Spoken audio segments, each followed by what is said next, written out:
Hi everyone, welcome to IFS Markets. I am Laura. Today is the 5th of July, and now let's look at what is buzzing. So I've selected indices, and the index we'll be talking today is S&P 500. We can see for the past 24 hours, there are 124 articles towards it. Going into the sentiment analysis, we can see people are feeling negative towards it, and the subjectivity is 34%, which means people are being rational.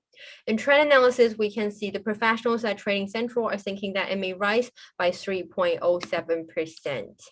Into the chart on top, they're saying short term turning up. Again, this is a daily chart. We can see this is a pretty consistent uptrend.